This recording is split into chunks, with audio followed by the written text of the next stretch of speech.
മനസ്സിനെ ആർദ്രമാക്കുന്ന ഒരു മഴക്കവിതയുമായി വേദിയിലെത്തുന്നു നിഷാനാഥ്. നിഷ, ഏത് കവിതയാണെന്ന് ചൊല്ലുന്നത്? NV കൃഷ്ണവാര്യരുടെ മഴക്കാരനോട്. കവി മഴക്കാരനോട് സംവദിക്കുന്നതാണോ ഇതിൻ്റെ ഉള്ളടക്കം? അതെ. കവിക്ക് എന്തൊക്കെയാണ് മഴക്കാരനോട് പറയാനുള്ളത് എന്ന് കവിത കേട്ട് നമുക്ക് മനസ്സിലാക്കാം. എല്ലാവിധ ഭാവുകളും. പെയ്യുക മൂടിക്കെട്ടി നിൽക്കായിക മുകിലേ, നിൻ കയ്യിലെ കോപ്പെന്തെന്നു കണ്ടുകൊള്ളട്ടെ ഞങ്ങൾ. നീണ്ടുപോയി ദുർഭാഗ്യം പോൽ ചണ്ടമാം ഗ്രീഷ്മതപം. വിണ്ടു നീരസം ഖരം പാടത്തിൻ ഹൃദന്തരം.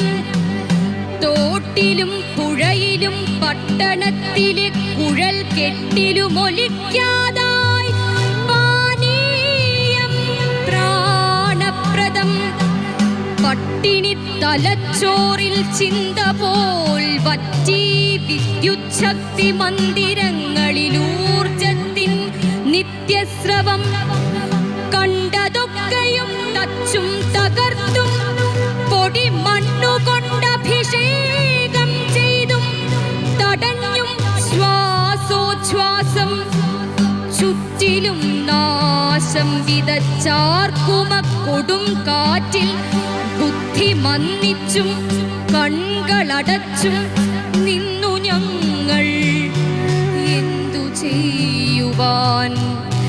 ഇല്ല പൗരുഷമില്ല ദൈവചിന്തയും, രണ്ടും കെട്ടോർക്കെങ്ങുവാനോരാലംബം. മുകിലേ കേൾക്കായപ്പോൾ നിന്റെ ഗർജിതം ധീരം. മിഴിയിൽ തറച്ചു നിൻ ഖഡ്ഗത്തിൻ പ്രഭാപൂരം.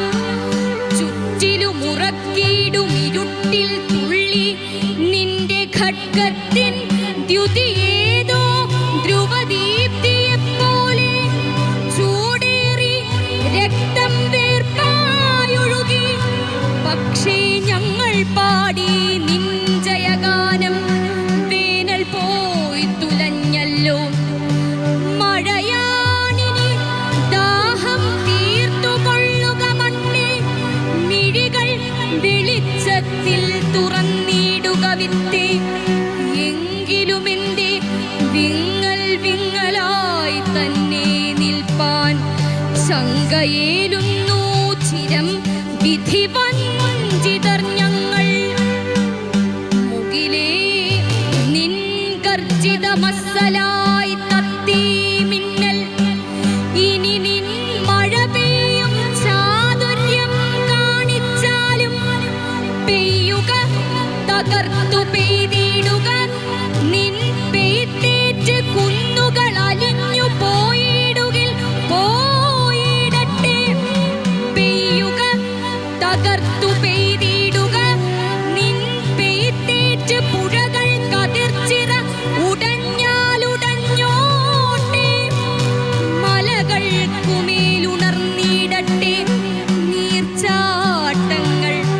അവ പോയുറങ്ങിടും യന്ത്രത്തെ ഉണർത്തട്ടെ.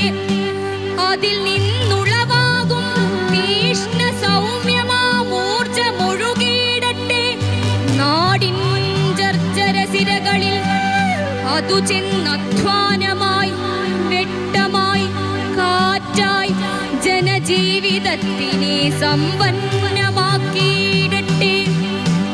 ഒടുവിൽ പേമാരി തോർന്നാകാശം തെളിയുമ്പോൾ ഉയരേ സൂര്യൻ വീണ്ടും പുഞ്ചിരി പൂണ്ടെത്തുമ്പോൾ മഴവിൽ അണിഞ്ഞ നീ നോക്കി നിൽക്കവേ ഞങ്ങൾ ഉഴുവാൻ പാടങ്ങളിൽ കന്നുമായിറങ്ങാവൂ. അവിടെ തളിർക്കാവൂ ഞങ്ങൾ തൻ യത്നാഹ്ലാദം. അവിടെ തഴയ്ക്കാവൂ രാഷ്ട്രത്തിൻ ക്ഷേമാമോദം.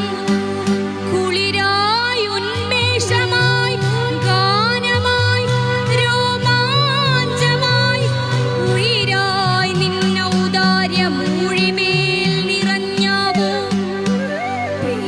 മുക മൂടിക്കെട്ടി നിൽക്കായിക മുകിലേ നിൻ കയ്യിലെ കോപ്പെന്തെന്നു കണ്ടുകൊള്ളട്ടെ.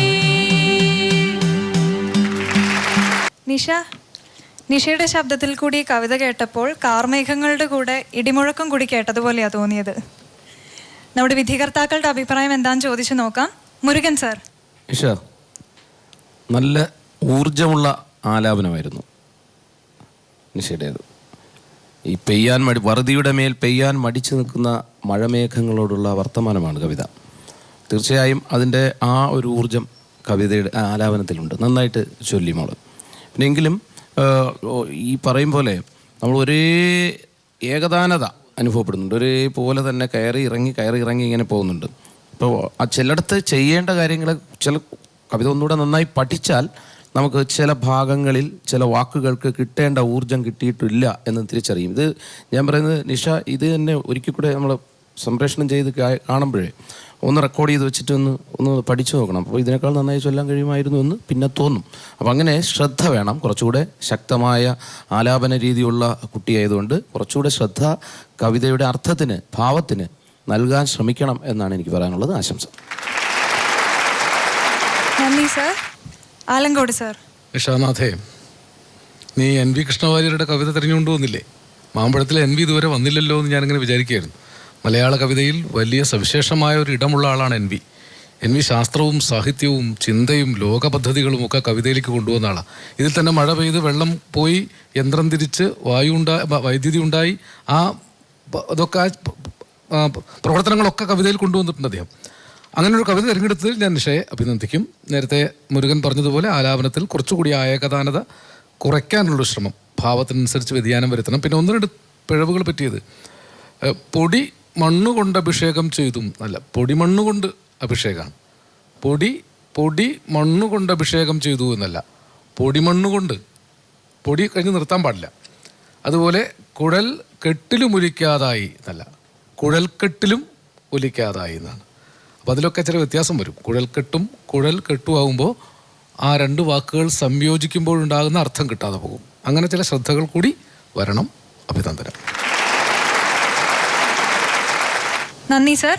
ശ്രീകുമാർ സർ. നിഷാനാഥ്, നല്ല ഫോഴ്സ്ഫുൾ ആയിട്ടുള്ളൊരു ചൊല്ലലായിരുന്നു. ഈ ഏകതാനത വരാൻ ഒരു കാരണം നമ്മൾ ഉപയോഗിച്ച രാഗം അമൃതവർഷിണി. അതിൽ ഒരു സ്ഥലത്ത് മാത്രം ഇങ്ങനെ കളിക്കുകയായിരുന്നു. അപ്പോൾ അതിനകത്ത് പല ഭാവങ്ങൾ കൊടുക്കാൻ പറ്റും. അപ്പോൾ അതിൻ്റെ ഈ രാഗത്തിൻ്റെ സഞ്ചാരങ്ങൾ നമുക്ക് പിടിയില്ലാത്തതുകൊണ്ടുള്ളൊരവസ്ഥയാണ്. അപ്പോൾ അത് ഫ്രീ ആയിട്ട് നമുക്കിതിനകത്ത് റെൻഡർ ചെയ്യാൻ പറ്റും. രാഗത്തെപ്പറ്റി, രാഗത്തിൻ്റെ പോക്കറിഞ്ഞു കഴിഞ്ഞാൽ ആ രാഗത്തിനെ മറന്നിട്ട് നമ്മൾ സാഹിത്യത്തെ മാത്രം ശ്രദ്ധിച്ച് ചൊല്ലിക്കഴിഞ്ഞാൽ, ഇതിപ്പോൾ നമുക്ക് ഒരിടത്ത് തന്നെ ഇങ്ങനെ കിടന്ന് കളിക്കുകയാണ്, ഒരു സ്വരത്തിൽ രണ്ട് സ്വരത്തിൽ ഇങ്ങനെ. അങ്ങനെ വരുമ്പോഴത്തേക്കും നമുക്ക് ഏകതാനത വരും. ഒരേ ചൊല്ലലാണെന്ന് തോന്നിപ്പോവും. അപ്പോൾ നമുക്ക് വ്യത്യസ്തമായ റേഞ്ചിൽ നമുക്ക് പാടാൻ സാധിക്കണം.